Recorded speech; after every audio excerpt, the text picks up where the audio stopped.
ಅವರು ಇನ್ನೂ ಕಾಲೇಜ್ಗೆ ಅಡ್ಮಿಷನ್ ಆಗಿಲ್ಲ. ನಾನು ಹಾಗಾಗಿ ಇಲ್ಲಿಗೆ ಕಾಲೇಜ್ ಕಡೆಯಿಂದ ಬಂದೆ. ಬಟ್ ನನ್ನ ಸೀನಿಯರ್ಸ್ ಎಲ್ಲ ನನ್ನ ಜೊತೆ ತಮಾಷೆ ಮಾಡ್ಕೊಂಡು ಬರ್ತಾಯಿದ್ರು. ನನಗೆ ಕೋಪ ಬಂದು ಅವ್ರ ಸೈಡಿಂದ ಆಚೆ ಬಂದೆ. ಹಾಗೇ ದಾರಿ ತಪ್ಪೋಯ್ತು. ಒಂದು ಕೋತಿ ನೋಡಿ ಕಾಲು ಜಾರಿ ಕಣಿವೆಗೆ ಬಿದ್ದೆ. ನನಗೆ ಆಮೇಲೆ ಏನಾಯಿತು ಅಂತ ಒಂದು ನೆನಪಿಲ್ಲ ಅಂತ ನಡೆದಿರೋದನ್ನೆಲ್ಲ ಹೇಳಿದ್ಲು.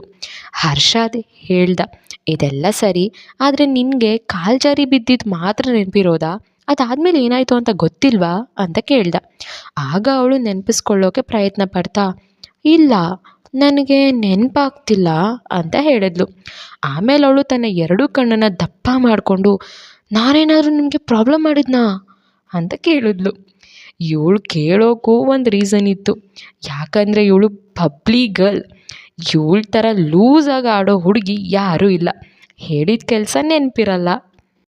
ಇವತ್ತು ನೋಡಿರೋ ವ್ಯಕ್ತಿನ ನಾಳೆ ನೋಡಿದ್ರೆ ಅವರನ್ನು ಮರೆತು ಬಿಡ್ತಾ ಇದ್ಲು. ಇವಳು ಮರುಗುಳ್ಳಿ ಆಗಿದ್ಲು. ಬುದ್ಧಿ ಅಂತೂ ಕಡಿಮೆ ಇತ್ತು. ಇವಳನ್ನ ಅರ್ಥ ಮಾಡ್ಕೊಳ್ಳೋದು ತುಂಬ ಕಷ್ಟ. ಬಟ್ ಇವಳು ಸುಳ್ಳನ್ನ ಜಾಸ್ತಿ ಹೇಳ್ತಾ ಇರಲಿಲ್ಲ. ಬೇರೆಯವ್ರ ಮೇಲೆ ಜಾಸ್ತಿ ನಂಬಿಕೆ ಇಟ್ಟಿದ್ಲು. ಇವಳಿಗೆ ಫ್ರೆಂಡ್ಸ್ಗಳು ಜಾಸ್ತಿ ಇರಲಿಲ್ಲ. ಇವಳಿಗೆ ಫ್ರೆಂಡ್ಸ್ ಅಂತ ಆಗಿದ್ದು 9th. ಅಲ್ಲಿಂದ ಇವಳಿಗೆ ಫ್ರೆಂಡ್ಸ್ ಜೊತೆ ಇರ್ತಾ ಇದ್ಲು. ಹರ್ಷದ್ ಹೇಳ್ದ, ಹೌದು, ದೊಡ್ಡ ಪ್ರಾಬ್ಲಮ್ನೇ ಮಾಡಿದ್ರಿ ನೀವು. ಮಧ್ಯರಾತ್ರಿ ಎಚ್ಚರ ಆಗಿದ್ರಿ.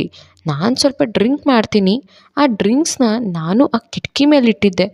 ಅದನ್ನ ಎದ್ದು ನೀವು ಮೋಸ್ಟ್ಲಿ ನೀರು ಅಂತ ಕುಡಿದ್ಬಿಟ್ಟಿದ್ದೀರಾ.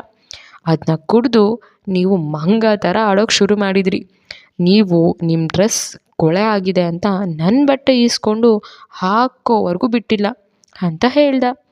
ಈ ವಿಷಯ ಕೇಳಿದ ಹೀನಾ ರಿಯಾಕ್ಷನ್ ಏನು?